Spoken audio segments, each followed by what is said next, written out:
L'alarme d'urgence déchira le murmure feutré de la salle du Conseil galactique comme un couteau dans la soie.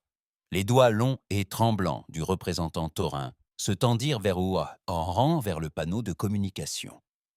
Son espèce avait évolué sur un monde où régnaient une douce brise et une pluie fine. La violence était pour eux un sujet de lecture dans les archives historiques, non une réalité quotidienne. L'écran holographique s'anima au-dessus du centre de la pièce circulaire. Un visage apparut, délicat et terrifié. L'aîné mêlant de la colonie Atari parla par à-coups, ses mots se bousculant dans la panique. Ils sont arrivés sans prévenir. Des vaisseaux partout. Nos boucliers sont en train de flancher. Ils exigent que nous nous rendions ou que nous mourions. Au secours. Ils tuent des civils. Des enfants hurlent.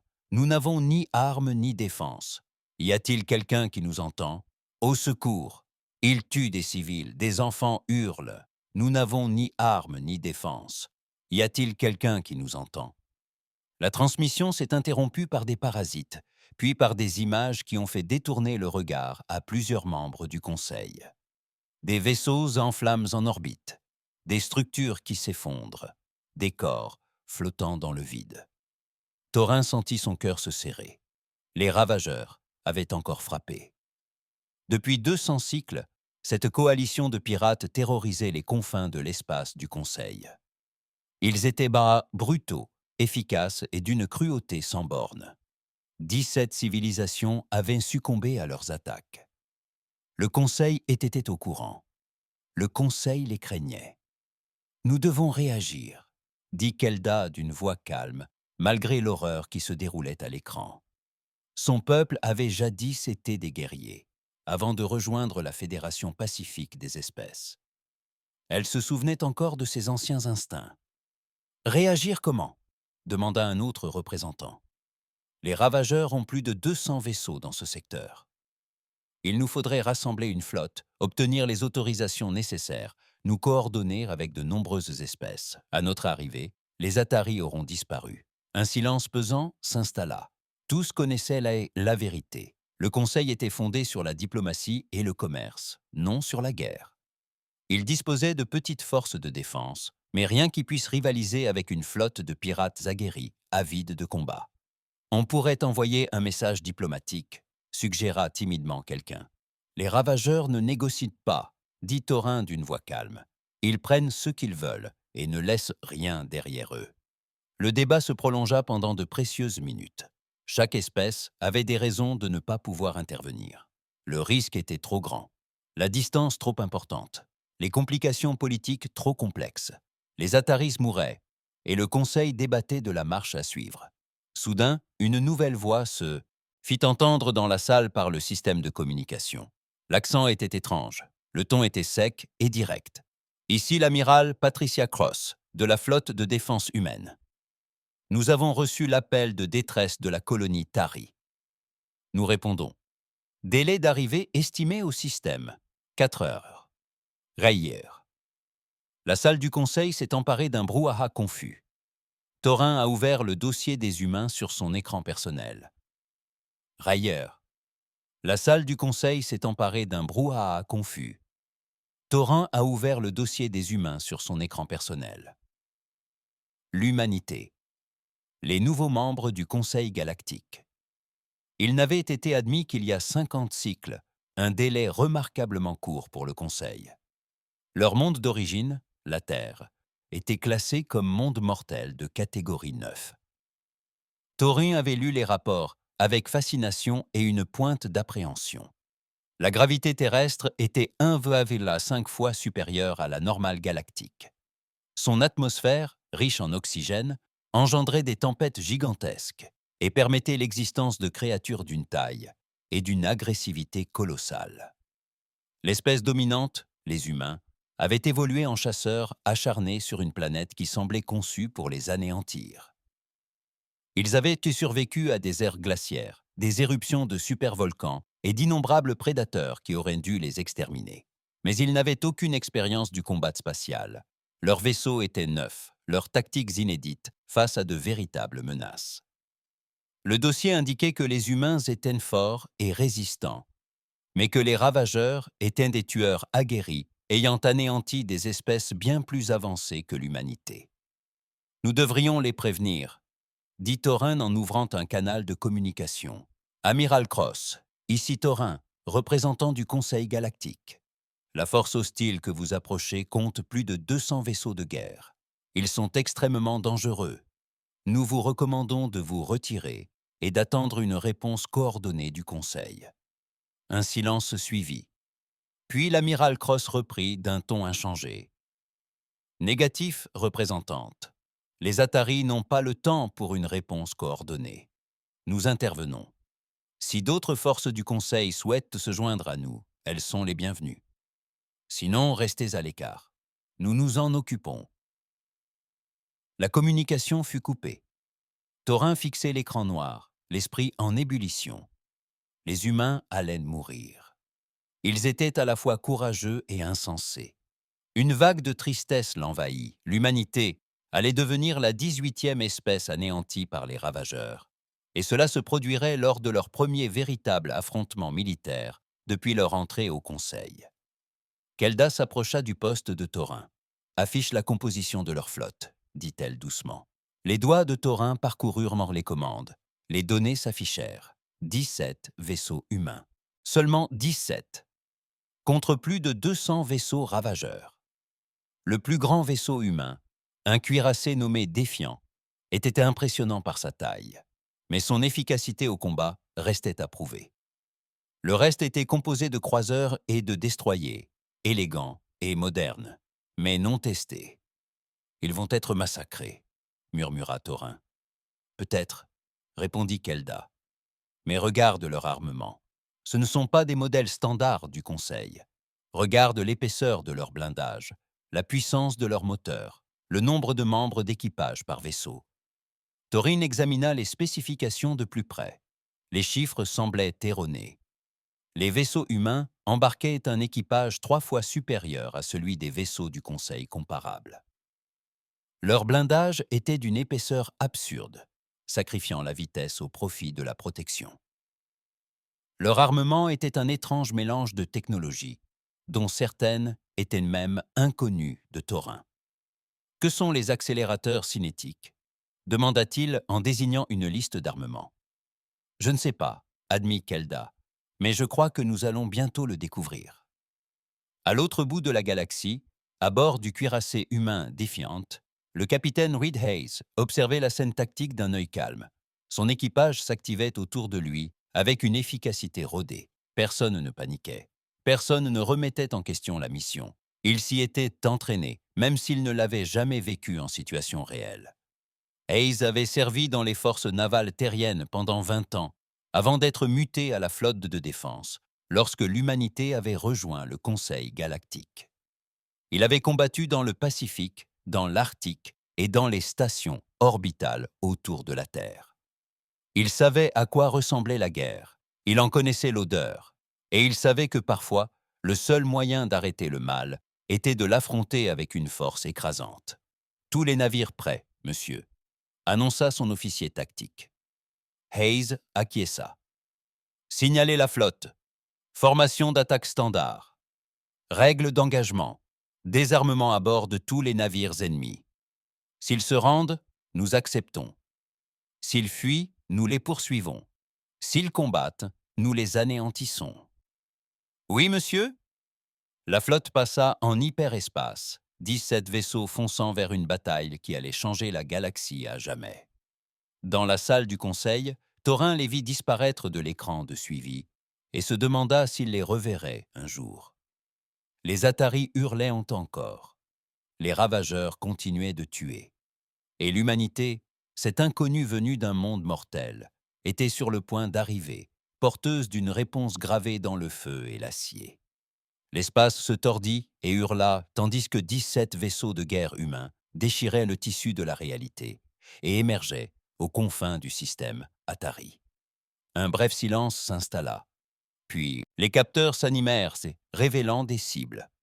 Le lieutenant Hannaberg ajusta son écran tactique et sentit son estomac se nouer. 214 contacts hostiles.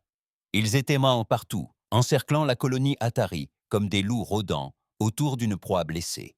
Certains tiraient activement à la surface, d'autres transportaient du fret depuis des stations orbitales. Quelques-uns se disputaient les droits de récupération des plateformes de défense Atari détruites. « Par les dieux !» murmura une voix derrière elle. « Concentrez-vous !» ordonna le capitaine Hayes, sa voix perçant le choc. Tactique. Une évaluation des menaces. Communication. Diffuser notre présence sur toutes les fréquences. Armement. Je veux des solutions de tir pour chaque vaisseau à portée. Les doigts de Berg parcoururent sa console à toute vitesse. La flotte des ravageurs était un véritable fouillis de vaisseaux de tout type, volés ou assemblés à partir de pièces provenant d'une douzaine d'espèces. Mais ils étaient armés et 12 fois plus nombreux que les humains. Elle mit en évidence les menaces les plus importantes, les vaisseaux de commandement qui coordonnaient l'attaque. Hayes étudia l'écran pendant exactement 3 secondes. Il ouvrit alors un canal. Flotte ravageuse, ici le capitaine Reed Hayes de la flotte de défense humaine. Vous menez une attaque illégale contre une espèce membre du Conseil galactique. Cessez immédiatement votre assaut et retirez-vous de ce système. Vous avez 2 minutes pour obtempérer. La réponse fut quasi instantanée. Un visage apparut sur l'écran, couvert de cicatrices et d'implants cybernétiques. Le commandant Gren de la coalition des ravageurs laissa échapper un rire rauque qui glaça le sang de Berg. Des humains. Le Conseil a envoyé des bébés nous combattre. Nous pillons ces secteurs depuis 200 ans. Nous avons anéanti des armées. Nous avons réduit en miettes des flottes. Et vous croyez que 17 petits vaisseaux peuvent nous faire partir? Rentrez chez vous, les enfants. Cela ne vous concerne pas. Hayes ne broncha pas. Il vous reste 1 minute et 40 secondes. Le sourire de Grint s'effaça. Vous êtes sérieux? Il vous reste 1 minute et 40 secondes. Le sourire de Grint s'effaça. Vous êtes sérieux? Vous croyez vraiment pouvoir nous vaincre? Il se pencha en avant, son œil mécanique vrombissant tandis qu'il se focalisait.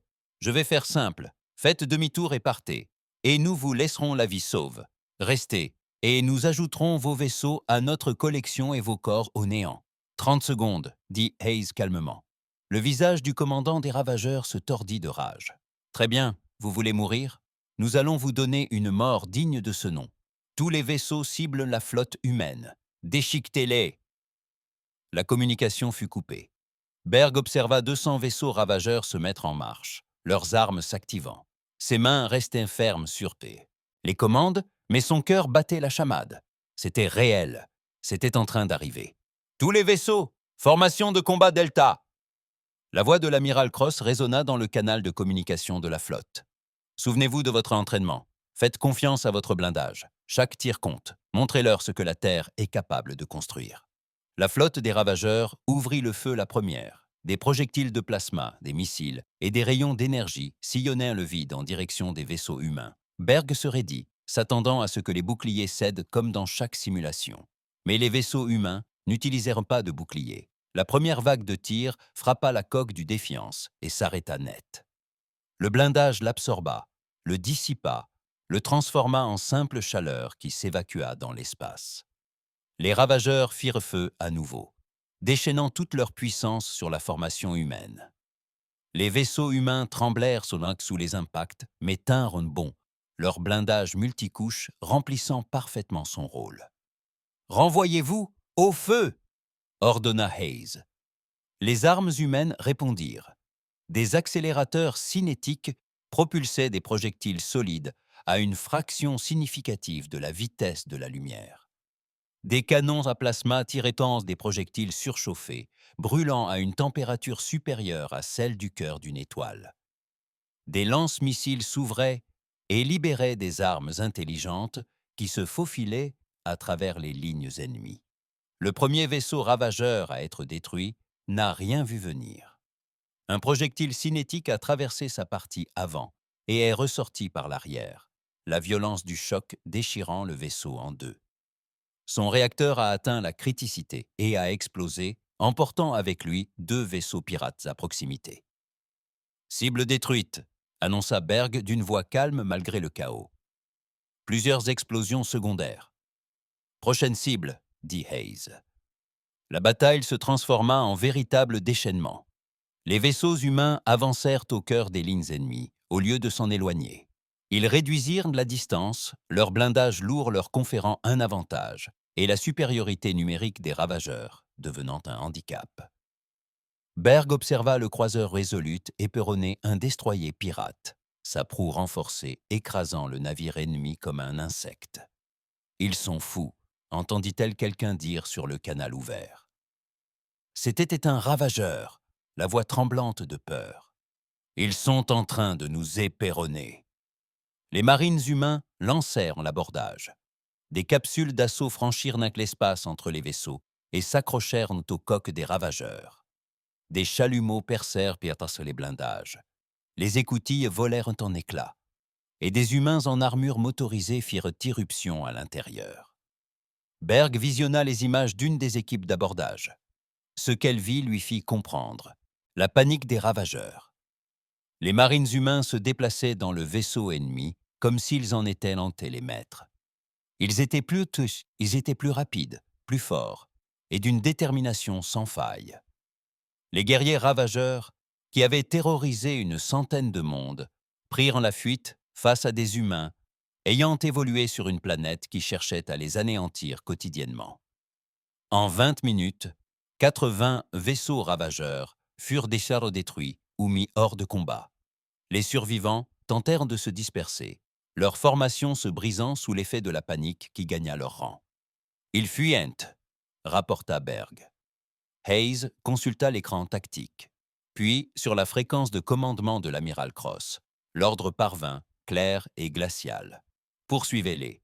Ne laissez aucun ennemi opérationnel. » Un frisson parcourut l'échine de Berg. Ce n'était plus de la défense, c'était de l'extermination. La flotte humaine se divisa en petits groupes, chacun poursuivant les vaisseaux ravageurs en fuite.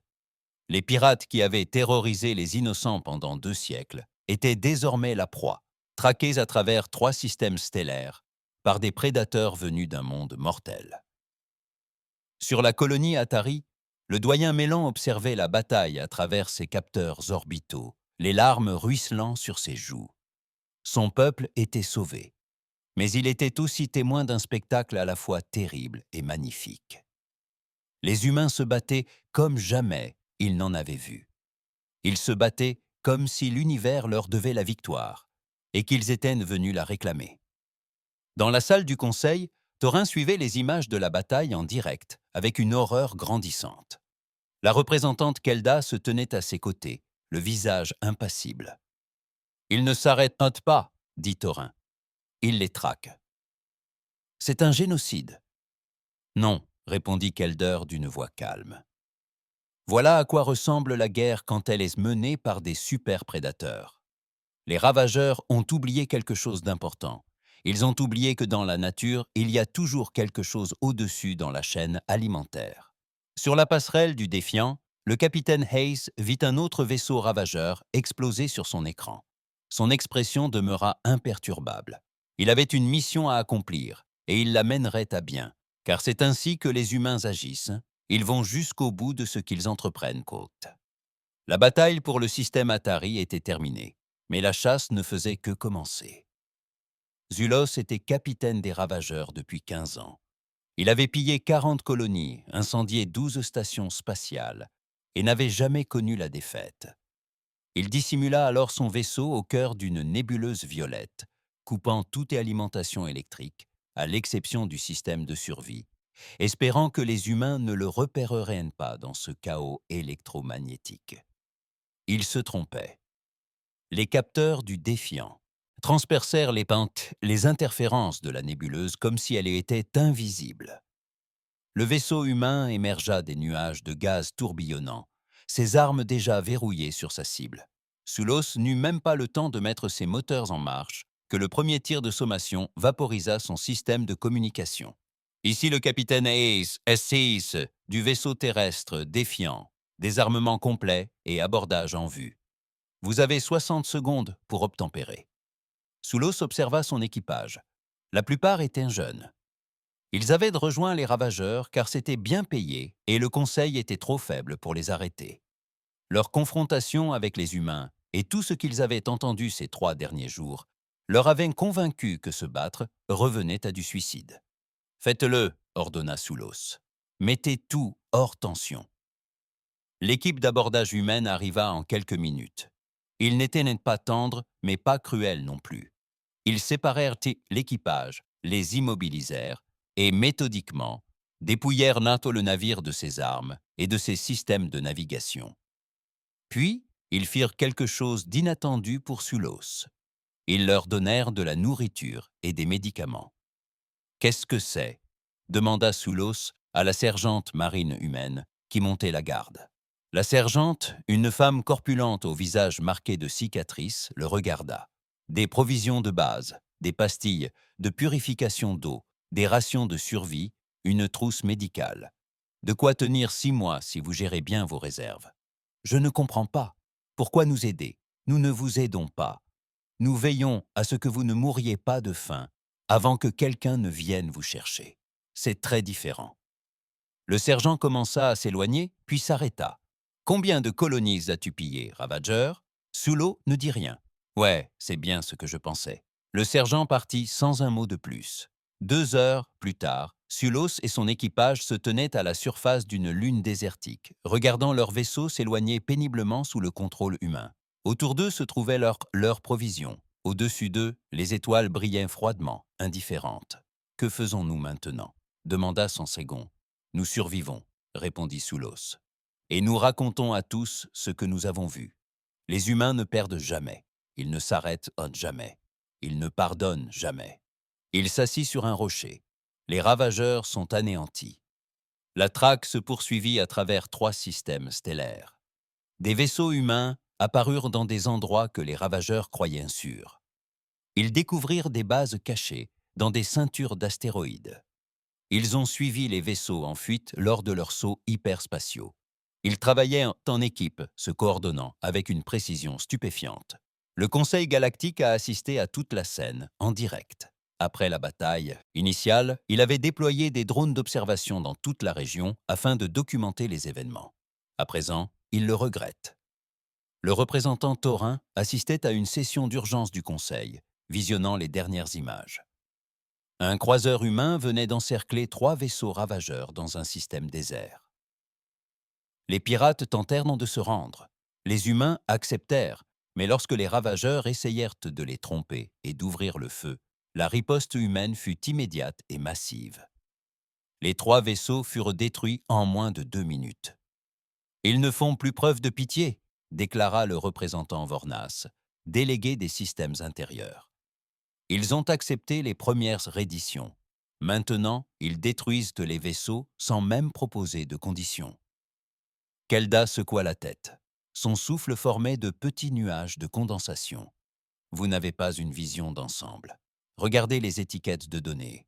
Ces 3 vaisseaux ont été identifiés comme ayant participé au raid sur la colonie italienne il y a 8 ans. Les Italiens ont disparu à cause d'eux. Les humains ont recoupé les données des vaisseaux ravageurs avec les archives du Conseil. Ils ne tuent pas au hasard. Ils exécutent des criminels de guerre notoires. Sans procès, a déclaré Taurin. Sans procédure régulière, sans aucune des lois que nous avons élaborées au fil des millénaires. Des lois que les ravageurs n'ont jamais respectées. Des lois qui ont laissé des espèces comme les Ataris sans défense. Kelda a rassemblé davantage de données. J'étudie les humains. Sais-tu à quoi ressemble leur planète d'origine? Une gravité 1,5 fois supérieure à la normale. Des phénomènes météorologiques capables de raser des villes. Des prédateurs dans chaque écosystème. Ils ont évolué dans un danger constant. Ils ont appris à chasser en poursuivant leur proie, jusqu'à ce qu'elle s'effondre d'épuisement. Ils ont survécu aux ères glaciaires. Ils ont failli s'anéantir lors de guerres nucléaires. Ils ont conquis les étoiles tout en se livrant à des luttes intestines. Et nous les avons admis au Conseil, dit Vornis d'une voix basse. Nous avions besoin d'eux, corrigea Kelda. Nous ignorions simplement à quel point jusqu'à présent. En orbite autour d'une étoile mourante, la flotte humaine fit une découverte qui stupéfia même ses équipages les plus aguerris. une immense station spatiale creusée dans un astéroïde, regorgeant de preuves d'horreur.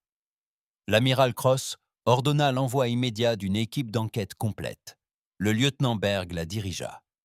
Ce qu'elle découvrit à l'intérieur lui révulsa. Des cellules remplies d'esclaves appartenant à une douzaine d'espèces, des chambres de torture, des preuves d'expérience sur des êtres vivants, archives des colonies détruites, familles séparées, enfants vendus. Avec son équipe, elle a parcouru la station, documentant tout. Là, caméra de son casque a enregistré des images qu'il a entraînement pendant des années.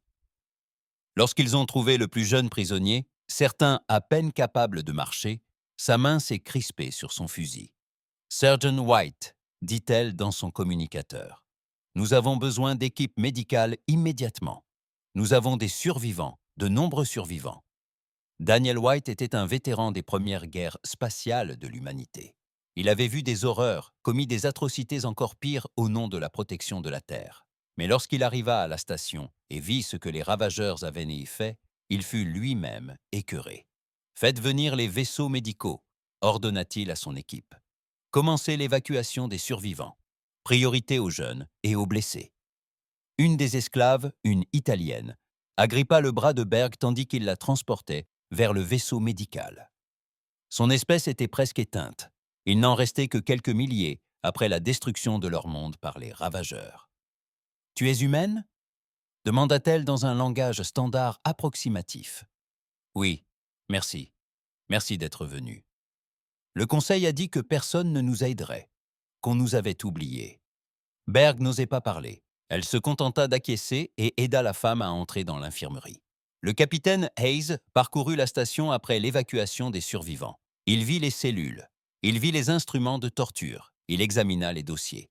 Arrivé dans une pièce remplie de jouets d'enfants, tous soigneusement rangés comme si quelqu'un allait les récupérer, il s'arrêta. « Monsieur » demanda un de ses marines. Hayes se retourna. Son visage était impassible, mais sa voix était étranglée. « Brûlez tout. Quand nous partirons, je veux que cette station soit entièrement détruite, qu'il ne reste rien. » Aucune trace n'avait jamais été retrouvée. « Monsieur, cela pourrait servir de preuve lors du procès. » J'ai dit de le brûler. Ils ont placé des charges explosives dans toute la station, des engins nucléaires capables de réduire l'astéroïde en poussière. Avant de partir, Hayes a enregistré un message et l'a attaché à une balise de données qu'ils ont laissée dans le système. Cette station incarnait le pire de ce que des êtres pensants peuvent s'infliger. Nous avons mis les survivants en sécurité. Nous avons documenté les crimes. À présent, nous effaçons la scène de crime. Non pas pour la dissimuler, mais parce que certains lieux sont trop hantés pour rester intacts. Si le Conseil exige des preuves, nous avons des enregistrements. S'il souhaite que justice soit faite, il aurait dû la rendre il y a des décennies. Flotte terrienne terminée. La station explosa dans un éclair de lumière visible à 3 années-lumière. De retour dans la salle du Conseil, le débat faisait rage. Les espèces étaient divisées. Certains louaient les humains d'avoir accompli ce que le Conseil n'avait pas pu faire. D'autres craignaient ce que l'efficacité de l'humanité révélait de sa nature. « Ils sont trop doués pour tuer », argumentait Thorin. « Regardez les chiffres. En 72 heures, ils ont détruit ou capturé plus de 300 vaisseaux ravageurs. Ils ont libéré des milliers d'esclaves. Ils ont découvert des bases dont le Conseil ignorait l'existence. Ils ne se contentent pas de gagner, ils dominent. Parce qu'ils se battent pour gagner, rétorqua Kelda. Le Conseil combat les ravageurs depuis des décennies, avec des règles d'engagement conçues pour des adversaires civilisés. Les humains savent ce que sont réellement les ravageurs. Ce ne sont pas des adversaires. Ce sont des bêtes enragées qu'il faut éliminer. Écoutez-vous parler, dit Thorin. Vous parlez de génocide.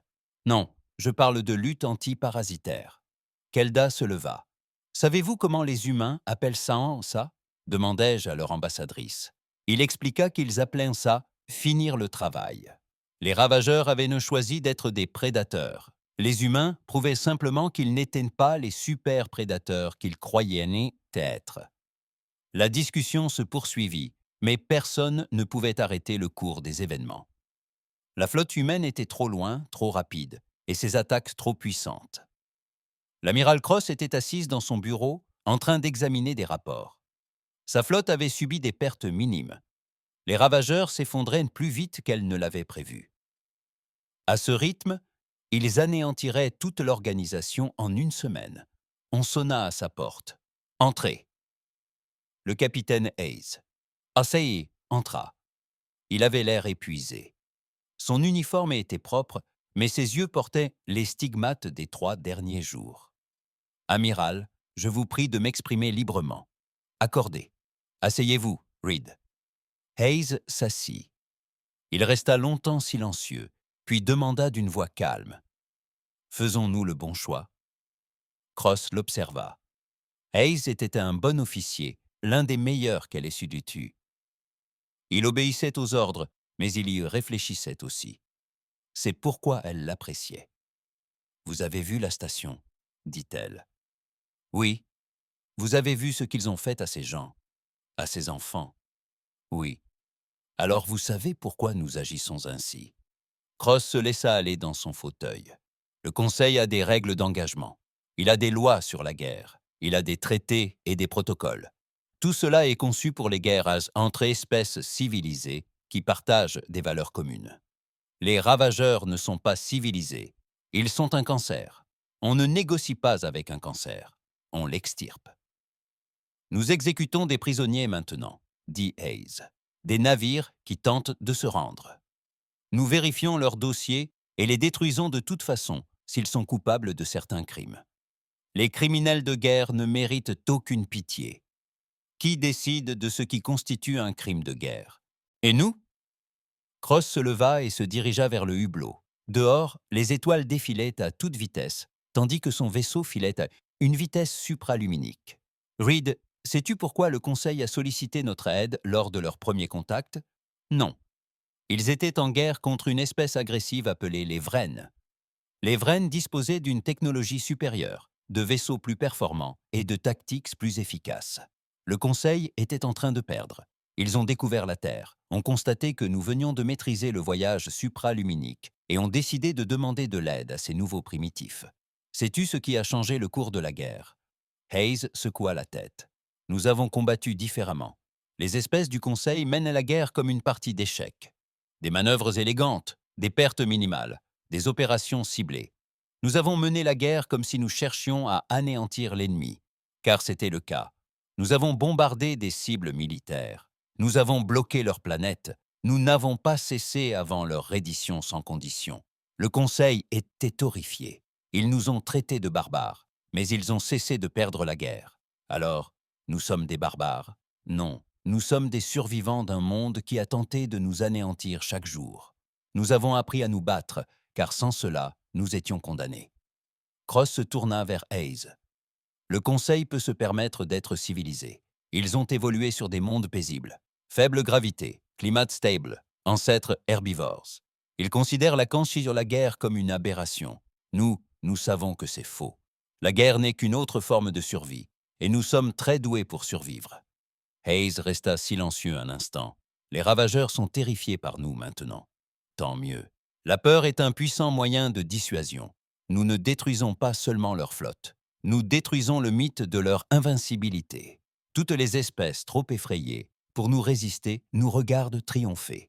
Quand ce sera fini, les ravageurs ne pourront plus recruter. Ils ne pourront plus se reconstruire. Ils serviront d'exemple à ne pas suivre. Et si le Conseil tente de nous arrêter, Cross sourit, un sourire glacial. Ils n'oseront pas. Ils ont trop besoin de nous. Ils refusent juste de l'admettre. Elle se rassit. « Repose-toi, Reed. Demain, nous prenons d'assaut leur base principale. Ça va être sanglant. » Hayes se leva. « Oui, madame. » Il s'arrêta à la porte. « Pour ce que ça vaut, amiral, je crois que vous avez raison. Les Ataris sont en vie parce que nous avons agi. Ces esclaves sont libres parce que nous n'avons pas hésité. Peut-être que cela fait de nous des barbares, mais cela fait aussi de nous les seuls à avoir réellement aidé. » Après son départ, Cross resta seule dans son bureau. Elle repensa aux 21 personnes mortes lors de la première bataille.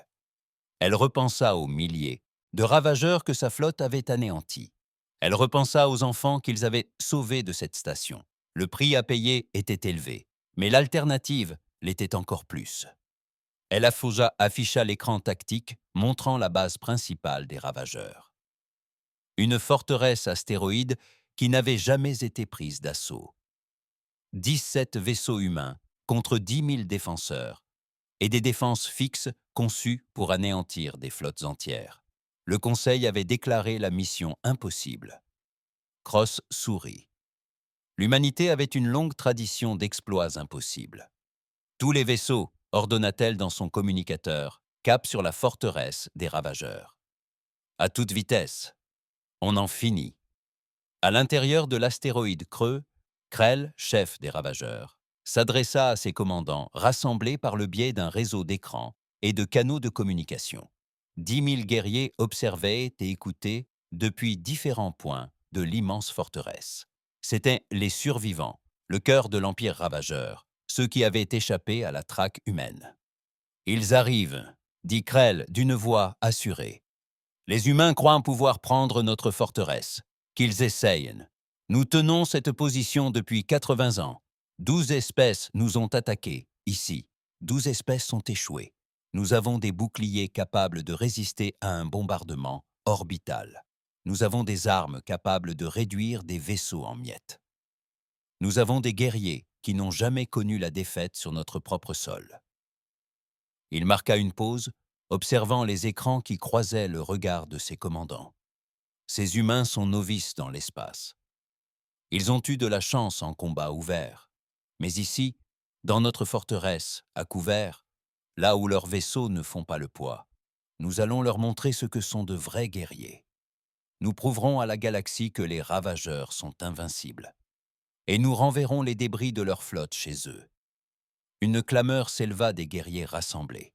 Ils le croyaient. Ils n'avaient pas le choix. L'alternative était d'accepter la mort de leur empire.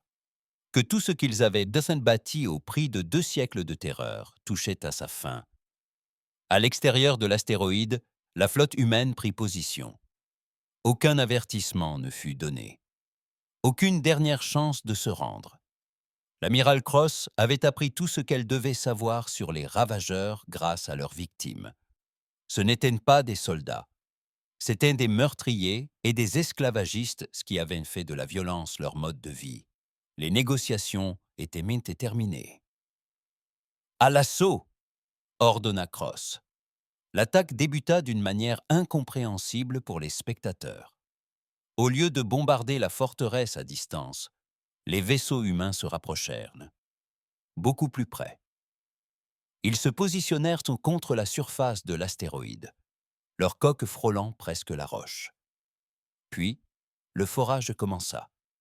Des vaisseaux spécialisés, appelés vaisseaux taupes, s'arrimèrent à l'astéroïde et commencèrent à le creuser. Leurs forêts à pointe de diamant tournaient à une vitesse incroyable, perçant la roche comme du papier. Les boucliers poudreux des ravageurs les protégeaient des armes à énergie et des missiles. Mais ils ne s'étendaient pas sous terre. Les humains passaient en dessous. À l'intérieur de la forteresse, les alarmes retentissaient. Krell contemplait l'écran tactique, incrédule. « Ils forent ? Ils sont vraiment en train de percer l'astéroïde ?» 7 points de brèche, a rapporté son officier tactique. « Non, attendez. 12 15 ? Ils arrivent de partout. Colmatez les brèches. Déployez des soldats à chaque point de brèche. On les éliminera au fur et à mesure. » Mais les humains ne se contentaient pas de forer.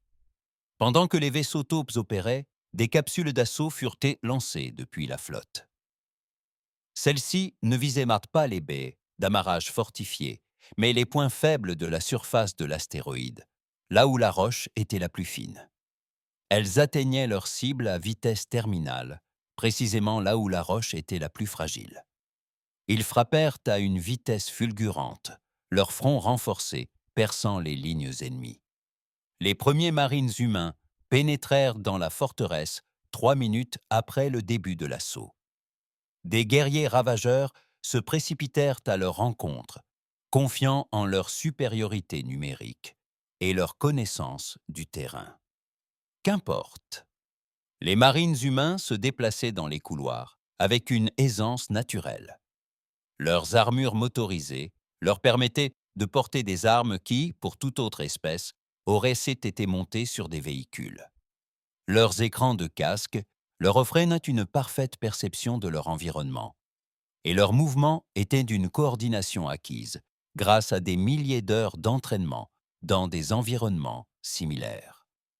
Le sergent Daniel White mena son escouade à travers un carrefour et essuya immédiatement le feu de 20 guerriers ravageurs. Des tirs de plasma et des munitions cinétiques s'abattirent sur son armure. Ses boucliers s'embrasèrent, puis cédèrent. Seule l'armure sous-jacente tint bon. « Contact front », annonça-t-il calmement. Engagement en cours. Son escouade ouvrit le feu. Le couloir se transforma en un véritable champ de bataille. Les ravageurs se battaient avec acharnement, utilisant les abris et se soutenant mutuellement. Ils appliquaient scrupuleusement tout ce que leur entraînement leur avait appris. Mais ils affrontaient un ennemi ayant évolué sur un monde où toute créature cherchait à vous tuer. Un ennemi pour qui ce genre de combat rapproché était une routine. L'affrontement dura 40 secondes. Tous les guerriers ravageurs périrent ou se rendirent. L'escouade de White a déploré 3 blessés, aucun mortellement. Secteur sécurisé. Prochain. Objectif. La même scène se répéta dans toute la forteresse. Les ravageurs étaient courageux et expérimentés. Ils se battaient de toutes leurs forces, mais les humains étaient d'une toute autre nature. Ils faisaient preuve de patience là où les ravageurs étaient agressifs. Là où les ravageurs agissaient de manière chaotique, ils étaient méthodiques et ne cessèrent jamais d'avancer. Dans un secteur, les ravageurs tentèrent d'utiliser le système de survie de la forteresse contre les humains, inondant les couloirs de gaz toxiques. Les marines humains se contentèrent de fermer leurs combinaisons et poursuivirent leur progression. Dans un autre secteur, ils tentèrent de poser des pièges explosifs. Les humains utilisèrent leurs capteurs pour les détecter et les éviter ou les désamorcer sans danger. Dans une troisième tentative désespérée, ils essayèrent d'inonder une salle, pensant que le poids des armures humaines les noyerait. Les humains la traversèrent à la nage, comme si de rien n'était. Leur monde abritait des océans plus profonds et plus dangereux que tout ce que les ravageurs avaient jamais vu. Le lieutenant Annaberg mena une équipe de déminage dans les quartiers résidentiels de la forteresse. C'était le plus dur, celui qui lui retournait l'estomac. Il y avait des familles, des enfants. L'équipe de déminage traversait les quartiers résidentiels de la forteresse. C'était le plus dur, celui qui lui retournait l'estomac. Il y avait des familles, des enfants. Tous les occupants de la forteresse n'étaient pas des guerriers. Des non-combattants devant, signala son éclaireur. Groupe mixte, certains armés, d'autres non. Berg ouvrit un canal de communication, son interprète activé. Attention, nous sommes des marines humains. Déposez vos armes et restez où vous êtes. Nous ne ferons aucun mal aux civils. Je répète, nous sommes des marines humains. Déposez vos armes et restez où vous êtes. Nous ne ferons aucun mal aux civils. Je répète, nous ne ferons aucun mal aux civils. Certains obéirent, d'autres, paniqués, pensèrent la fuite. Quelques-uns tentèrent de se battre. L'équipe de Berg utilisa des armes non létales contre les récalcitrants, les neutralisant sans les tuer. C'était chaotique et terrifiant, mais sous contrôle. Les humains avaient des règles et les respectaient, même au cœur du chaos des combats. Au plus profond de la forteresse, Krell assistait à l'effondrement de son empire en temps réel. Chaque secteur tombait. Chaque défense cédait. Les humains étaient partout, se déplaçant dans sa forteresse comme si elle leur appartenait. Ces 10 000 guerriers étaient systématiquement vaincus par une force 2 fois moins nombreuse. Il prit une décision. S'il ne pouvait gagner, il ferait en sorte que les humains paient le prix fort. « Déclenchez l'autodestruction », ordonna-t-il. Son second le regarda avec horreur. « Monsieur, cela va tous nous tuer. Nos hommes, leurs familles, les prisonniers. Faites-le, gronda Krell. Si la victoire nous est impossible, la vengeance sera notre salut. La séquence d'autodestruction se déclencha. Au cœur même du réacteur de la forteresse, les systèmes commencèrent à surchauffer. Il leur restait 60 secondes avant que l'astéroïde n'explose avec la force d'un petit soleil. Ryan Ford, ingénieur de combat humain, se trouvait dans le réacteur lorsque ses capteurs détectèrent le pic d'énergie. Il comprit immédiatement ce qui se passait. « Ici le sergent Ford. Ils ont activé un dispositif d'autodestruction, à grande échelle, 60 secondes. » La voix du capitaine Hayes parvint aussitôt. « Pouvez-vous l'arrêter ?» Ford était déjà en mouvement, ses mains parcourant les commandes extraterrestres. « J'y travaille, monsieur. » Les systèmes des ravageurs lui étaient inconnus, conçus par une espèce qu'il n'avait jamais rencontrée. Mais l'énergie était l'énergie. Les réacteurs étaient des réacteurs. Et Ford avait été formé sur tous les systèmes énergétiques que l'humanité pouvait se procurer. 40 secondes. Il contourna 3 protocoles de sécurité et redirigea le flux d'énergie. La surcharge ralentit, mais ne s'arrêta pas. 30 secondes. Il trouva le nœud de contrôle principal et tenta de l'arrêter. Il était verrouillé et crypté avec un code qu'il ne connaissait pas. 20 secondes. Ford fit quelque chose qui aurait horrifié n'importe quel inspecteur de sécurité. Il dégaina son arme de poing et tira sur le nœud de contrôle, puis arracha les conduits d'alimentation à main nue, protégés par son armure. 10 secondes. La surcharge persista. Ford jura et fit ce qu'il lui restait à faire. Il saisit le raccord principal du réacteur et l'arracha de ses fixations. Des arcs électriques jaillirent de son armure. Les systèmes de sa combinaison se détraquèrent. L'enceinte de confinement du réacteur commença à céder. 5 secondes. Ford jeta le raccord à l'autre bout de la pièce et activa le verrouillage magnétique d'urgence de sa combinaison, s'ancrant au sol. Le verrouillage magnétique d'urgence du réacteur l'ancra au sol. Les protocoles d'urgence du réacteur se sont déclenchés, détectant la défaillance catastrophique du système d'arrêt d'urgence. Le compte à rebours s'est arrêté à 2 secondes. Ford s'est effondré contre le mur, son armure fumante, ses mains tremblantes. Il a ouvert un canal avec des doigts à peine fonctionnels. Autodestruction neutralisée. Quelqu'un peut venir me chercher? J'ai besoin d'un médecin. De l'autre côté de la forteresse, les marines humains achevaient de sécuriser les derniers secteurs. Krell fut capturé vivant, extrait de son centre de commandement avec son état-major. La bataille était terminée. La forteresse était prise. Les ingénieurs humains évacuèrent tous les survivants, marines et ravageurs confondus. Ils posèrent de nouvelles charges, soigneusement positionnées et contrôlées. Puis, à distance de sécurité, ils les firent exploser. La forteresse d'astéroïdes qui avait résisté pendant 80 ans, qui avait survécu à 12 assauts militaires, qui avait été le cœur de l'Empire ravageur, se brisa en 1000 morceaux. Les débris dériveraient à jamais dans l'espace, monument au prix du choix de la violence comme mode de vie. Sur la passerelle du Défiant, le capitaine Hayes observa l'explosion à travers l'écran. Il ne ressentait ni joie ni triomphe, seulement une profonde lassitude. Ils avaient donc gagné. Les Ataris étaient nains sauvés, les ravageurs étaient anéantis. Mais la victoire avait un goût amer. « Signalez à la flotte », dit-il d'une voix calme. « Mission accomplie. Préparez-vous à retourner dans l'espace du Conseil. » Dans les ruines de ce qui avait été un empire de terreur, l'humanité avait laissé un message. Il n'était pas écrit avec des mots. Il était inscrit dans l'épave des navires, les décombres d'une forteresse et la survie de ceux qui s'étaient rendus. Le message était simple. Le mal ne négocie pas. Il doit disparaître. La pluie tomba sur la colonie Atari pour la première fois depuis la fin de l'attaque. Les systèmes de contrôle climatique avaient été endommagés lors des combats, et personne ne s'était encore soucié de les réparer. Le doyen Melon, sous la pluie, le visage tourné vers le ciel, sentait l'eau emporter 2 semaines de cendres et de fumée.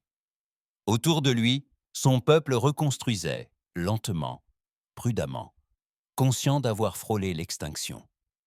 Le vaisseau humain orbitait toujours au-dessus de leur tête, 17 vaisseaux qui avaient su sauver son espèce entière. Aujourd'hui était le jour où les Atari leur rendraient hommage. Melon avait passé une semaine à préparer cette cérémonie. Ce n'était pas suffisant, rien ne le serait jamais. Mais c'était déjà ça. Le capitaine Hayes se tenait dans le bâtiment de l'ambassade, mal à l'aise dans son uniforme de cérémonie. Il détestait les cérémonies. Il détestait les discours. Il détestait être traité en héros, alors que 53 des siens étaient morts. « Vous êtes prêts ?» demanda le lieutenant Berg. Elle semblait elle aussi mal à l'aise, raide dans son uniforme bleu. « Non, mais finissons-en. » La cérémonie se déroulait sur la place centrale où 10 000 Ataris s'étaient rassemblés. C'étaient des êtres fragiles, à la silhouette légère et gracieuse. Même dans le deuil, ils se mouvaient comme des danseurs. Lorsque Hayes et ses officiers entrèrent sur la place, les Ataris se turent. Puis, d'une seule voix, ils se mirent à chanter. Hayes ne comprenait pas les paroles. L'interprète, dans son oreille, peinait à déchiffrer les harmonies complexes, mais il percevait l'émotion. Gratitude, joie, soulagement. Le son l'envahit comme une présence physique. Joie, soulagement. Le son l'envahit comme une sensation physique. Mélan s'approcha, de Hayes et de ses officiers. Le vieux maître pleurait, les larmes ruisselant sur son visage. Il leva les mains tremblantes et toucha la poitrine de Hayes, là où pendaient ses médailles. « Vous êtes venu !» dit Mellon d'une voix brisée. Tout le monde disait que personne ne viendrait, que nous mourrions seuls. Mais vous êtes venu. Hayes ne savait que dire. Il regarda Berg, le sergent White qui se tenait derrière lui, les autres officiers qui s'étaient battus et avaient sans noter versé leur sang pour des gens qu'ils n'avaient jamais rencontrés. « Nous sommes heureux d'avoir pu aider, » finit-il par dire. Cela sonnait insuffisant, même à ses propres oreilles. Mellon secoua la tête. « Non, pas aider, sauver. Vous nous avez tous sauvés. Chaque enfant, chaque aîné, chaque artiste et poète, vous nous avez tous donné. Chaque enfant, chaque aîné, chaque artiste et poète. Vous nous avez rendu notre avenir. » Il brandit un cristal, finement sculpté, qui captait la lumière. « Voici l'étoile d'Atar. Nous la donnons à ceux qui ont accompli l'impossible. En 3000 ans d'histoire, nous ne l'avons jamais donnée à des étrangers. Nous n'en avons jamais eu besoin. Veuillez l'accepter. » Hayes prit le cristal avec précaution. Il était chaud dans sa main et semblait irradier de l'intérieur. « Ancien Melon, nous n'attendons aucune récompense. Nous n'avons pas agi ainsi par intérêt, je le sais. C'est pourquoi vous le méritez. » La cérémonie dura 3 heures. Les Ataris remportèrent théâtre médailles et honneurs. Ils interprétèrent du temps des chants qu'ils avaient consulté de composer sur la bataille. Des enfants apportèrent des fleurs et les déposèrent aux pieds des officiers humains. Leurs petits visages levés vers les grands extraterrestres qui les avaient sauvés, emplis d'émerveillement.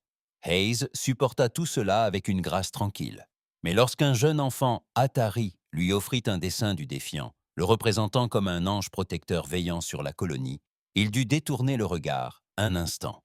À des années-lumière de là, dans la salle du Conseil galactique, une cérémonie d'un tout autre genre se déroulait. L'amiral Cross se tenait devant les représentants réunis, accusés d'usage excessif de la force, de crimes de guerre et de génocide. Le représentant taurin lut les chefs d'accusation. Son visage restait impassible, d'une neutralité exemplaire. « Amiral Patricia Cross, vous êtes accusé des faits suivants. Premièrement, usage excessif de la force lors de la destruction de plus de 300 navires ravageurs. Deuxièmement, exécution de prisonniers qui s'étaient rendus. Troisièmement, élimination complète de l'organisation ravageur, ce qui constitue un génocide au regard du droit du Conseil. Comment plaider ?» Cross regarda les représentants réunis, 40 espèces, tous la fixant du regard. Certains avec crainte, d'autres avec respect, d'autres encore avec colère.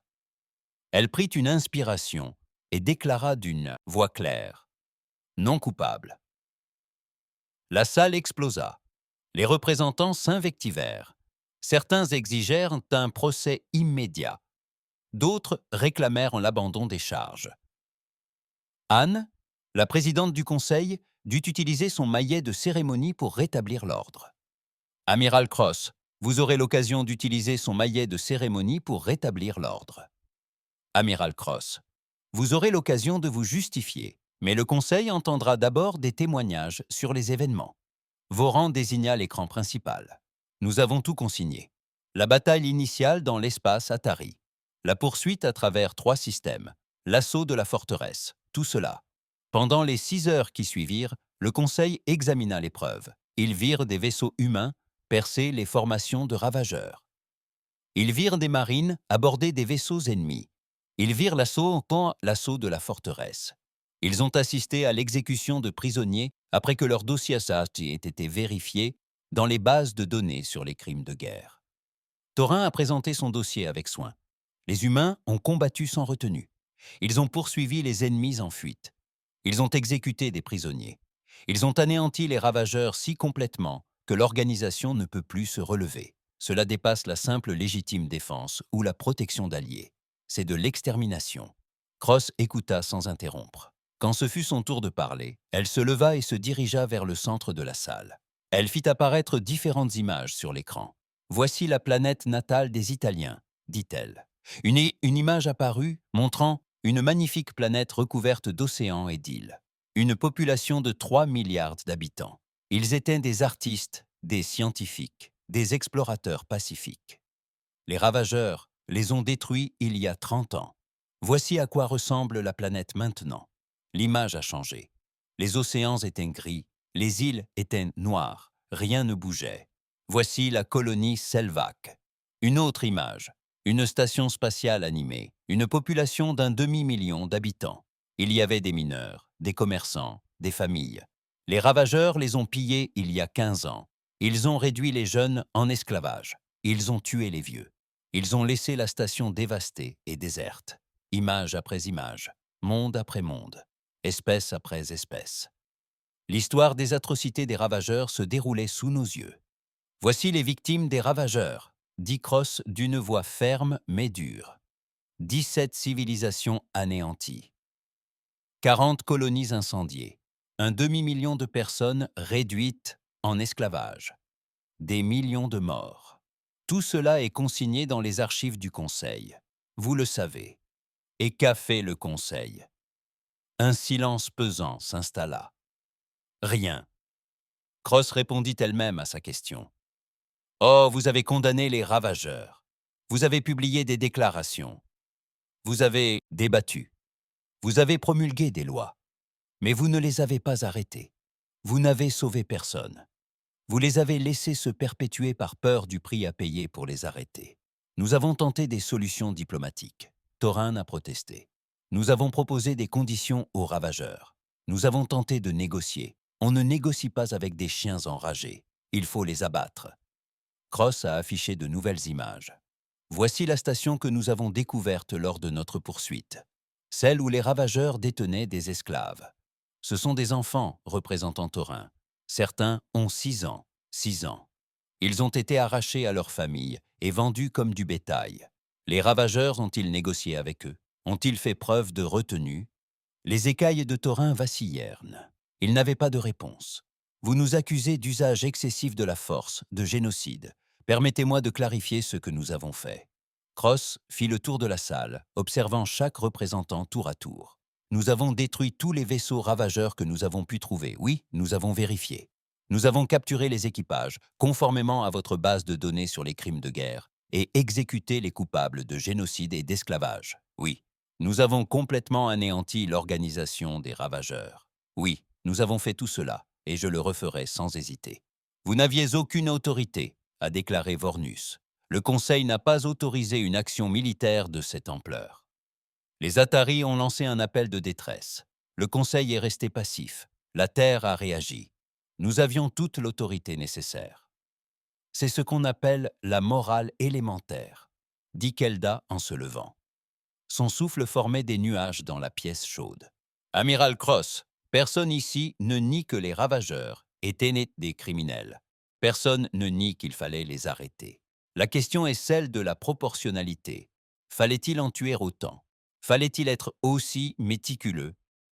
Cross se tourna vers elle. Oui, c'est à cause des demi-mesures que les ravageurs ont survécu si longtemps. À chaque affrontement avec le Conseil, vous avez su retenir vos forces. Vous avez cherché à minimiser les pertes. Vous avez combattu avec honneur et retenue, et les ravageurs en ont profité. Ils ont compris que le Conseil ne les poursuivrait pas, qu'il n'irait pas jusqu'au bout, alors ils revenaient toujours. Et vous avez fait en sorte qu'ils ne puissent plus revenir, précisément. Cross afficha une dernière image. La forteresse des ravageurs, sombre et morte. Nous avons éliminé la menace, complètement, définitivement. La galaxie est plus sûre maintenant. Non pas parce que nous avons été cléments, parce que nous ne l'avons pas été.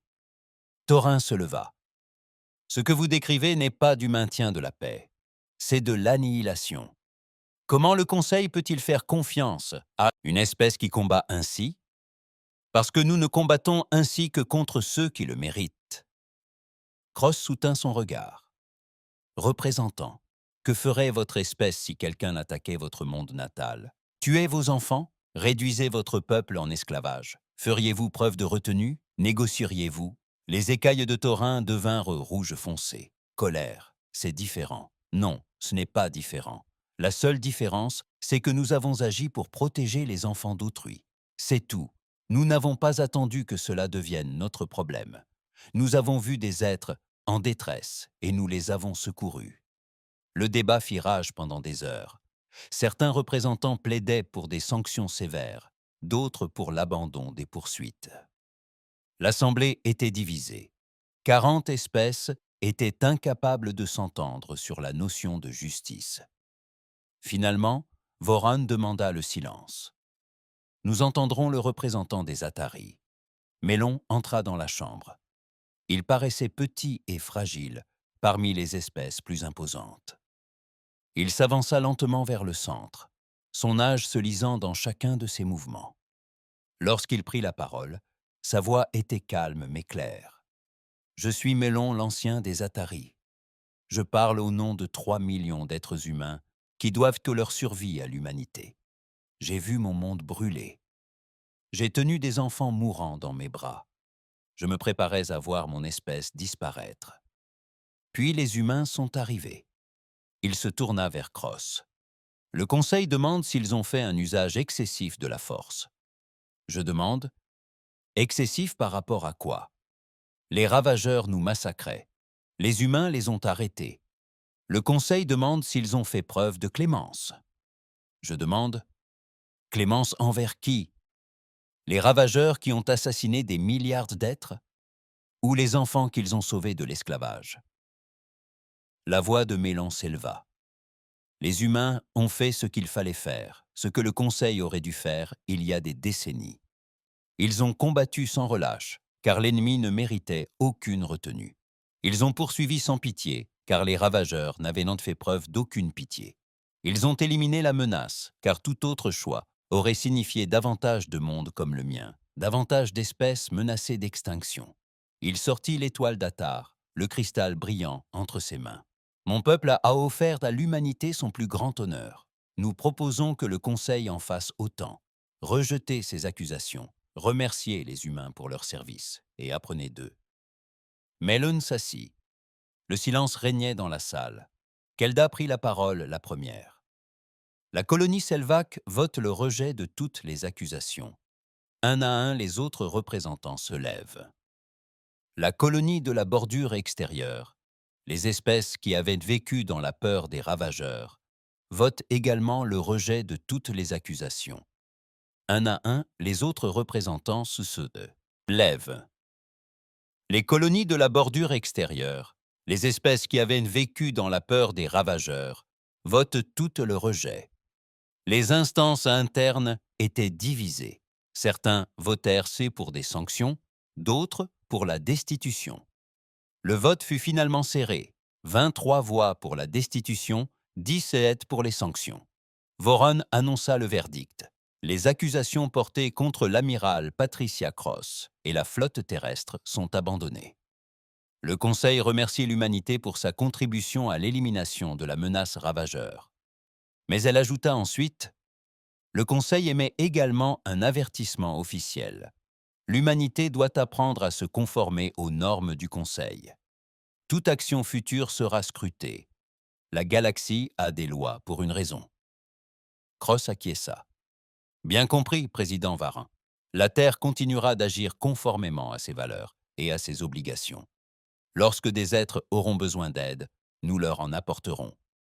Lorsque des criminels menacent des vies innocentes, nous les arrêterons. Si cela dérange le Conseil, nous pouvons en discuter. Mais nous ne nous excuserons pas d'avoir sauvé des vies. » Elle quitta la salle sous un mélange d'applaudissements et de silence. Dehors, le capitaine Hayes l'attendait.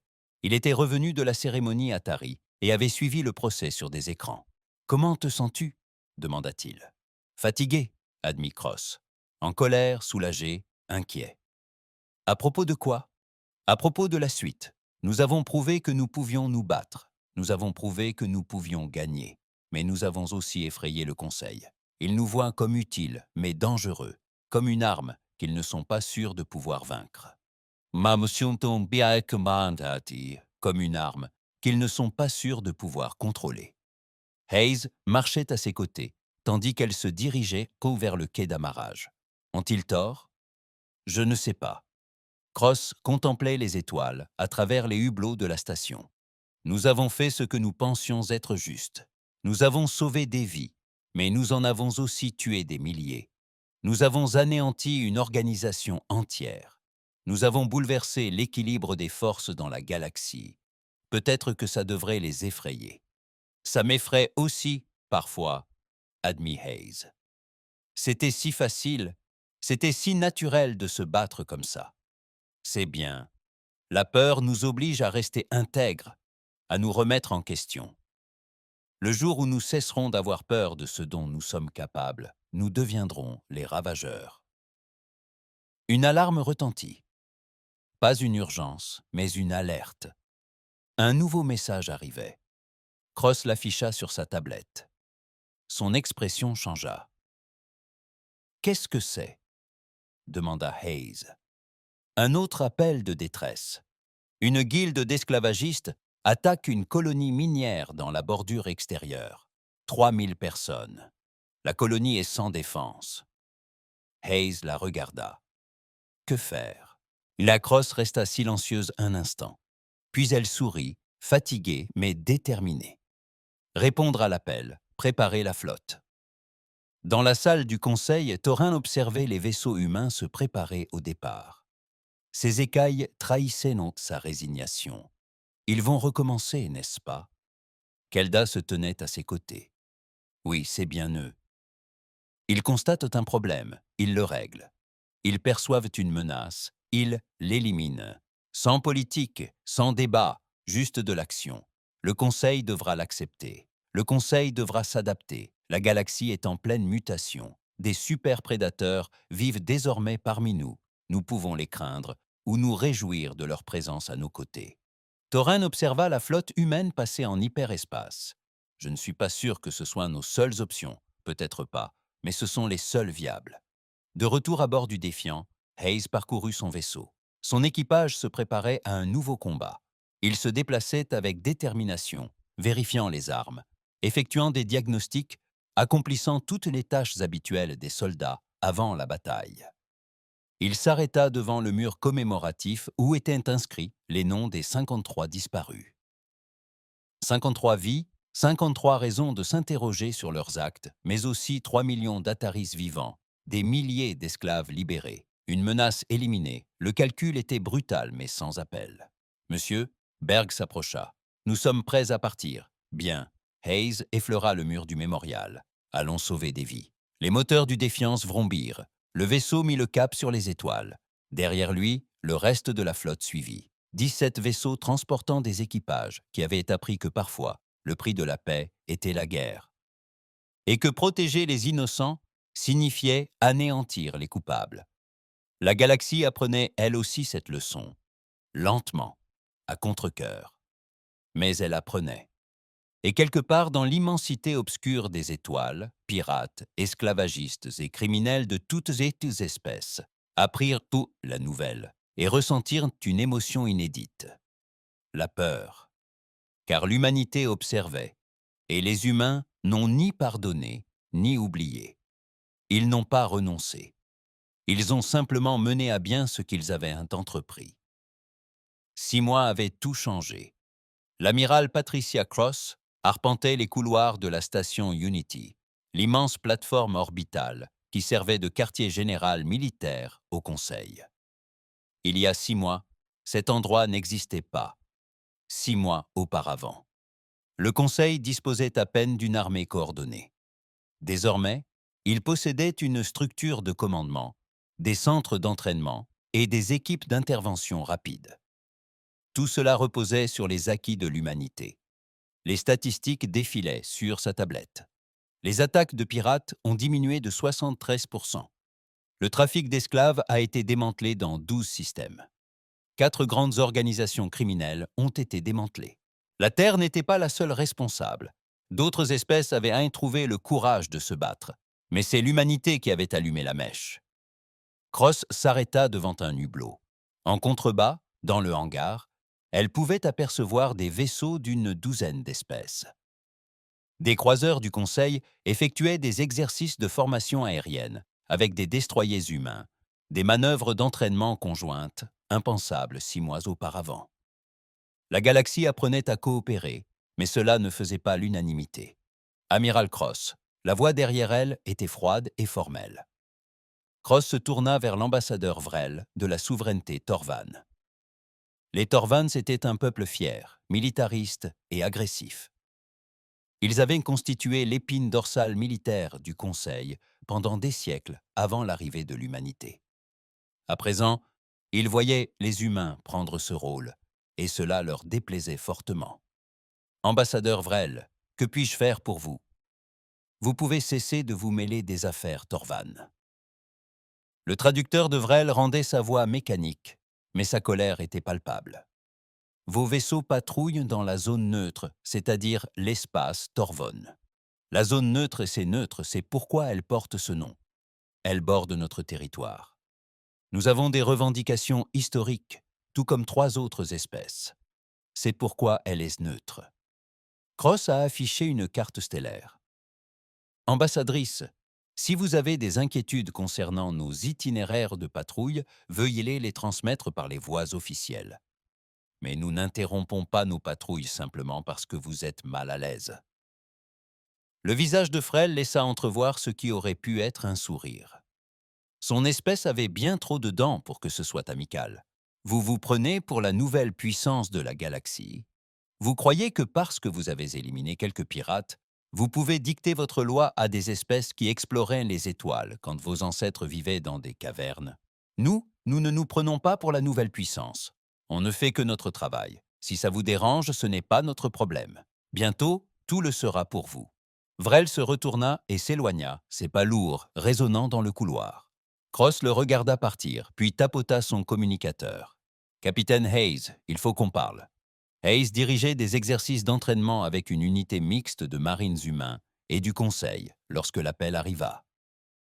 Il s'excusa et alla dans son bureau, une petite pièce à bord de la station Unity qui lui servait de quartier temporaire. « Amiral, que se passe-t-il?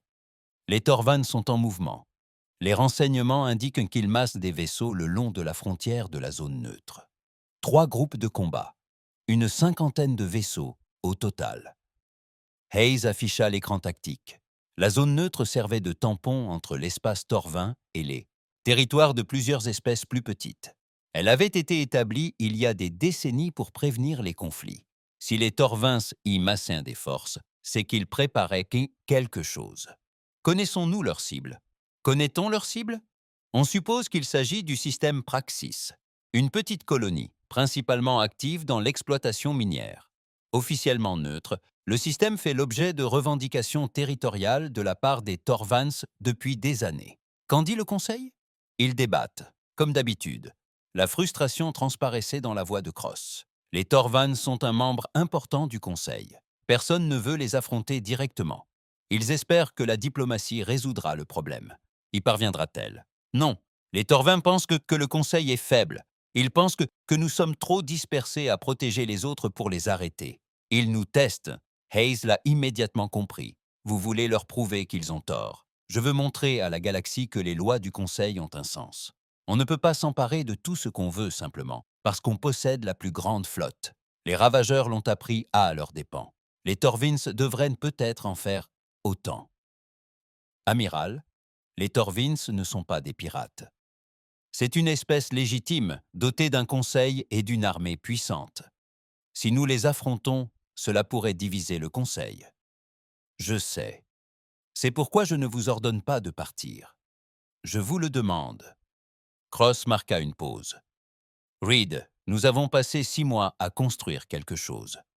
La confiance, la coopération, l'idée que le Conseil peut réellement protéger ses membres.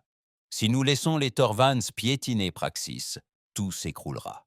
Les espèces recommenceront à se débrouiller seules. Les forts s'en prendront aux faibles. Nous allons revenir à notre point de départ. Hayes consulta son écran tactique. Le système Praxis était à 3 jours de voyage. Si les Torvans bougeaient, ils pourraient s'en emparer en quelques heures. La colonie ne disposait d'aucune défense digne de ce nom. 2000 personnes avaient fait confiance au Conseil pour les protéger. De quels moyens disposons-nous à porter? Le Défiant et 3 destroyers. Peut-être 4, si on retire le Swift de sa patrouille en bordure extérieure. Face à 50 vaisseaux Torvans, je ne vous demande pas de les combattre. Je vous demande de dialoguer. Montrez-leur notre sérieux. Faites-les réfléchir à 2 fois. Hayes sourit malgré lui. Amiral, vous savez à quel point je suis doué en diplomatie. C'est pourquoi je vous envoie. Les Torvins respectent la force. Vous en avez. Utilisez-la. Hayes se leva. Il me faudra l'autorisation du commandement terrestre. Tu l'auras. J'ai déjà envoyé la demande. Ils l'approuveront dans l'heure. L'expression de Cross s'adoucit légèrement. Reed, fais attention. Les Torvins sont des soldats professionnels. Si ça tourne, mal, ce ne sera pas comme combattre des pirates, je sais. Mais comme tu l'as dit, nous avons construit quelque chose qui mérite d'être protégé. Le Défiant quitta la station Unity 6 heures plus tard, escorté par 3 destroyers. La petite flotte passa en hyperespace et fonça vers le système Praxis. Ils avaient 2 jours avant le passage prévu des Torvans. Sur la passerelle, le lieutenant Berg examina les rapports de renseignement. Mon commandant, la flotte Torvan est redoutable. Croiseurs lourds, porte-avions de soutien, équipages expérimentés. Ils font la guerre depuis bien avant que la Terre ne maîtrise les vols spatiaux. Je sais. Hayes étudia les démonstrations tactiques, mais ils affrontaient des espèces du Conseil. Des espèces non agressives, vivant en faible gravité, qui combattent comme si c'était un sport. Ils ne nous ont pas affrontés. Le sergent White, désormais promu lieutenant après ses actions à la forteresse des Ravageurs, s'appuya contre le mur. « Monsieur, quel est le plan? Nous ne pouvons pas affronter 50 vaisseaux. Nous n'en avons pas besoin. » Il faut leur faire croire qu'on en est capable. C'est du bluff. En temps de guerre, tout n'est que bluff jusqu'à ce que quelqu'un le démasque. Faisons en sorte qu'ils ne le fassent pas. Le Défiant arriva à Praxis 36 heures plus tard. La petite colonie orbitait autour d'une planète rocheuse riche en métaux rares. 2000 personnes y vivaient et y travaillaient, pour la plupart des mineurs et leurs familles. À l'arrivée des vaisseaux humains, ils envoyèrent un message de remerciement. Hayes l'ignora. Il surveillait ses capteurs longue portée. La flotte Torvan se rassemblait juste à l'extérieur de la zone neutre. 50 vaisseaux, exactement comme les renseignements l'avaient été prévu. Ils attendaient, mais quelque chose. Des ordres, sans doute, ou peut-être simplement le courage de se mettre en mouvement. « Ouvrez un canal vers le vaisseau amiral Torvan », ordonna Hayes. Berg le regarda. « Monsieur, devrions-nous d'abord consulter le Conseil ?»« Non. Le temps qu'ils aient fini de débattre, ce sera réglé. Ouvrez le canal. » La communication fut établie. Un commandant Torvan apparut à l'écran, l'air surpris. « Ici le commandant Tarvak de la souveraineté Torvan. Qui êtes-vous?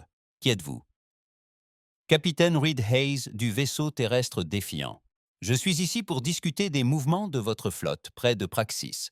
C'est une affaire Torvan. Quittez ce système immédiatement. Impossible. Praxis est sous la protection du Conseil. Tant que votre flotte se masse à la frontière, nous restons.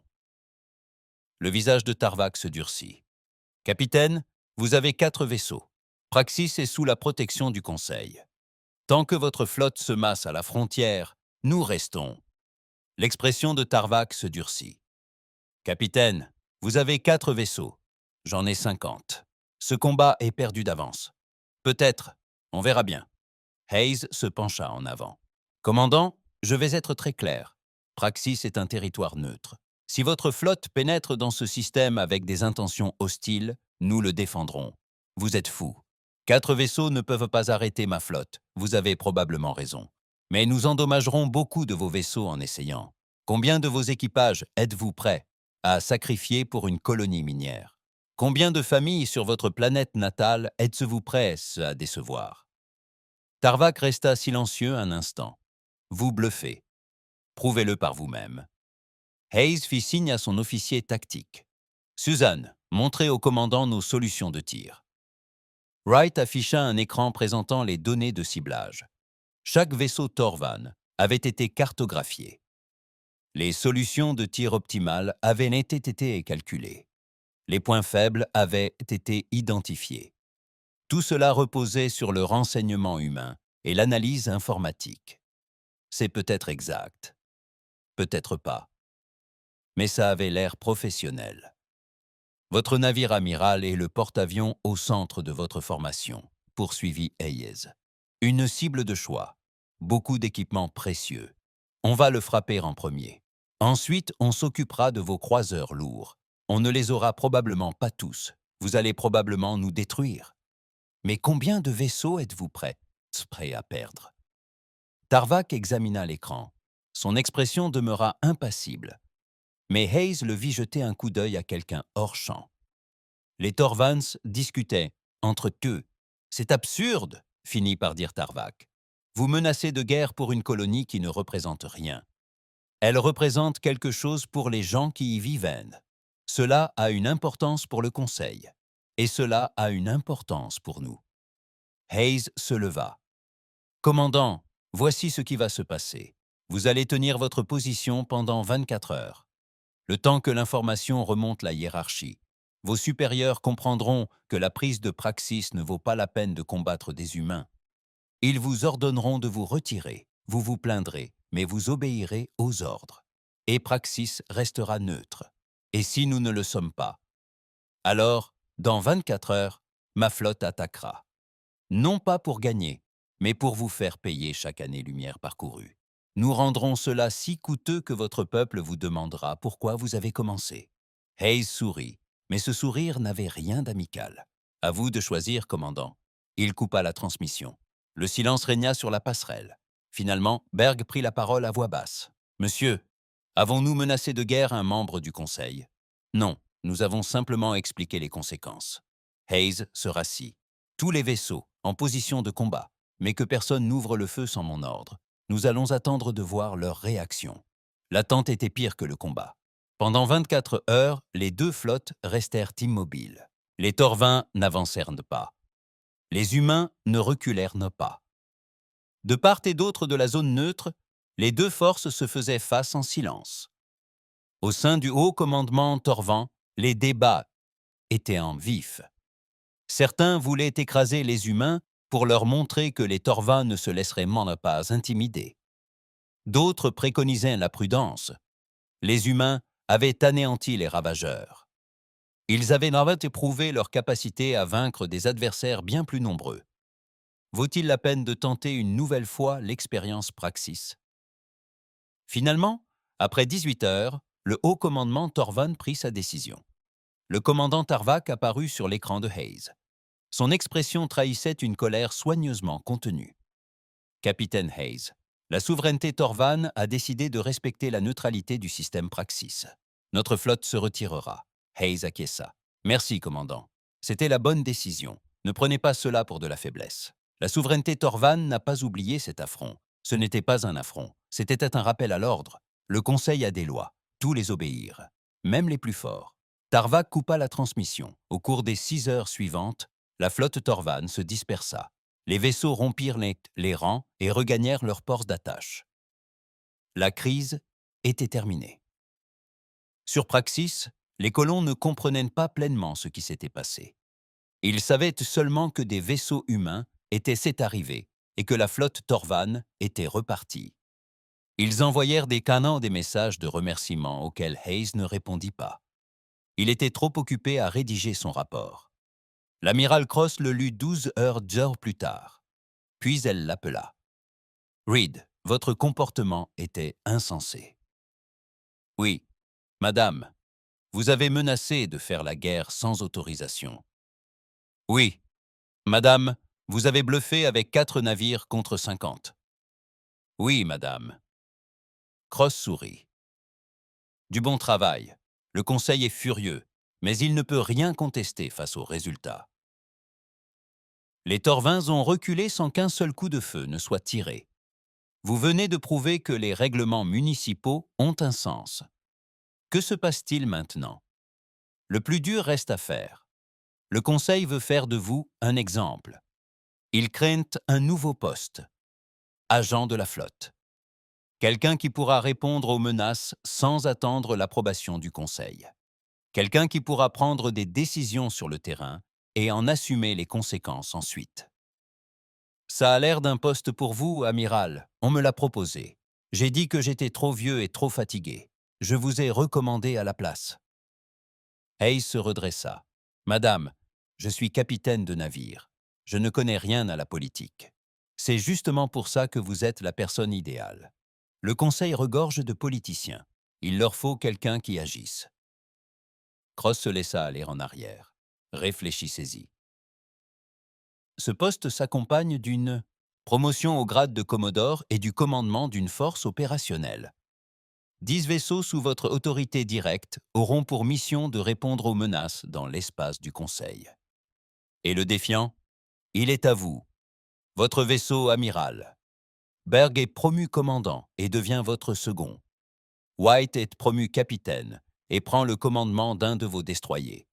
Vous choisissez le reste de votre équipage. Hayes jeta un coup d'œil à sa salle de repos. Les murs étaient couverts de cartes et d'écrans tactiques. Ce navire était sa maison depuis 5 ans. Son équipage était sa famille. L'idée d'assumer davantage de responsabilités, d'avoir plus de navires, plus de personnes dépendant de ses décisions était terrifiante.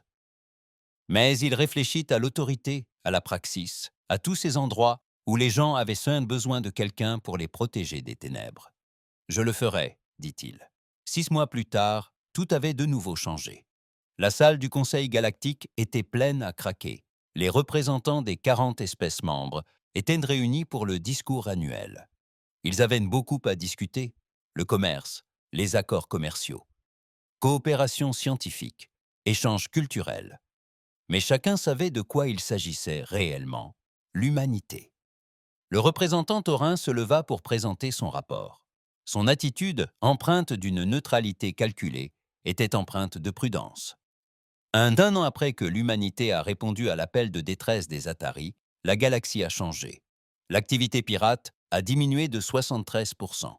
Les organisations esclavagistes ont été démantelées dans 12 systèmes. 7 opérations criminelles majeures ont été démantelées. Les membres du Conseil se disent plus en sécurité que depuis des décennies. Il marqua une pause, sa balance vacillant. Ce succès a un prix. L'humanité a mené 43 combats. Elle a détruit plus de 500 vaisseaux criminels. Elle a mené des combats meurtriers. Elle a détruit plus de 500 vaisseaux criminels. Elle a tué des milliers de personnes. Ils ont fait preuve d'un manque flagrant de retenue face aux menaces. Certains membres du Conseil craignent que nous ayons accordé trop de pouvoir à une espèce que nous comprenons à peine. Kelda s'est dressé contre lui, et certains membres du Conseil reconnaissent que nous sommes plus en sécurité grâce à elle. Oui, l'humanité combat avec agressivité. Oui, elle se montre impitoyable envers les criminels. Mais ils n'ont jamais menacé une espèce pacifique. Ils n'ont jamais conquis de territoire. Certes, l'humanité se bat avec agressivité. Certes, Elle fait preuve de peu de clémence envers les criminels. Mais elle n'a jamais menacé une espèce pacifique. Elle n'a jamais conquis de territoire.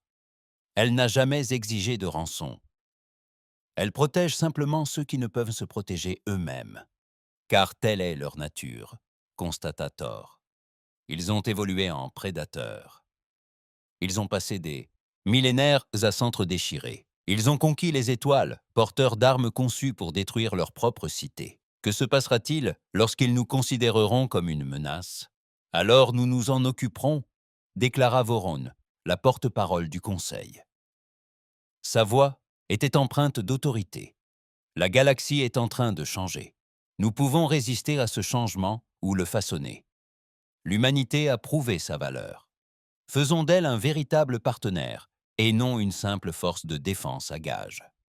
Le débat se poursuivit pendant des heures. Finalement, un vote fut organisé. La proposition était simple. L'humanité se verrait accorder un siège permanent au sein de la commission de sécurité du Conseil. Elle aurait voix au chapitre dans les décisions militaires. Il serait reconnu comme partenaire à part entière dans la défense de l'espace du Conseil. Le vote fut serré. 26 voix pour, 14 contre. L'humanité faisait désormais officiellement partie de la direction du Conseil. La nouvelle du vote parvint à la Station Unity en quelques minutes. Cross était en réunion avec son équipe lorsque l'annonce tomba. Elle regarda Hayes, désormais Commodore Hayes, commandant de la force opérationnelle Guardian. « On l'a fait », dit-elle d'une voix calme. « Nous ne sommes plus de simples membres, nous sommes des dirigeants. » « C'est ce qui m'inquiète, » admit Hayes. « Il y a 6 mois, nous répondions à un appel de détresse. Maintenant, nous élaborons la politique pour toute la galaxie. Il le faut bien. Autant que ce soit des gens qui se soucient de protéger les innocents. » Un nouvel officier entra dans la pièce. Elle était jeune fraîchement sorti de l'académie et portait fièrement l'uniforme de la flotte terrestre. « Amiral, nous avons un problème. Les capteurs longue portée détectent une activité inhabituelle dans la bordure extérieure. Il pourrait s'agir d'un regroupement de pirates ou d'autre chose. » Cross regarda Hayes. « À vous de décider, Commodore. Vous êtes l'exécuteur. » Hayes se leva. 6 mois auparavant, il était capitaine et obéissait aux ordres. Désormais, il les donnait. « Très bien. Informez mon équipe, commandant. Je veux une analyse tactique complète d'ici 2 heures. S'il y a une menace, nous la gérerons. » Le jeune officier salua et partit. Hayes se tourna vers Cross. « Madame, avons-nous fait le bon choix? Venir au conseil? Accepter cette responsabilité ?» Cross se dirigea vers la fenêtre. Dehors, elle aperçut des vaisseaux d'une douzaine d'espèces collaborant, s'entraînant ensemble, construisant quelque chose de nouveau, je crois.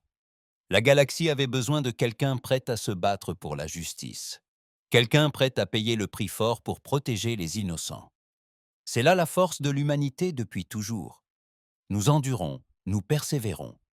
Nous allons jusqu'au bout de ce que nous entreprenons, même au prix fort, surtout dans ces moments-là.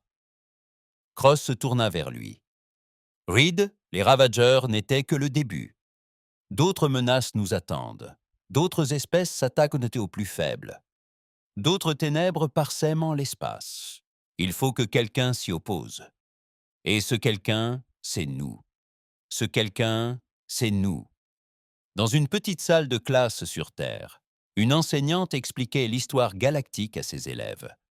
Ils étaient jeunes, une dizaine d'années peut-être, et contemplaient des écrans holographiques représentant les étoiles. « Pourquoi allons-nous dans l'espace ?» demanda l'un d'eux. « C'est dangereux là-bas », répondit l'enseignante en souriant. « Parce que d'autres ont besoin d'aide, parce que la galaxie est plus vaste que nous, parce que nous avons appris depuis longtemps que la seule façon de survivre est de rester unis. Mais nous ne sommes qu'une espèce parmi tant d'autres. C'est vrai, il y en a tellement d'autres, car nous avons appris depuis longtemps que la seule façon de survivre est de rester unis. Mais nous ne sommes qu'une espèce parmi tant d'autres. C'est vrai, mais nous avons quelque chose de spécial. Nous venons d'un monde qui a essayé de nous tuer chaque jour. Nous avons survécu en étant plus forts que tout ce qui voulait notre mort. Maintenant, nous utilisons cette force pour protéger les autres. L'enfant y réfléchit. Alors, nous sommes en quelque sorte les protecteurs de la galaxie? Quelque chose comme ça. Nous sommes ceux qui répondent à l'appel à l'aide. Nous sommes ceux qui combattent quand les autres ne le peuvent pas. Nous sommes ceux qui se dressent entre les innocents et les ténèbres. Ça paraît difficile, ça l'est, mais c'est aussi juste. Et les humains ont toujours cru que certaines choses valent le prix à payer. Très haut au-dessus de la Terre, le Défiant restait en orbite. Sa coque portait les stigmates d'une douzaine de batailles. Son équipage mêlait vétérans et nouvelles recrues, tous entraînés selon les normes les plus exigeantes.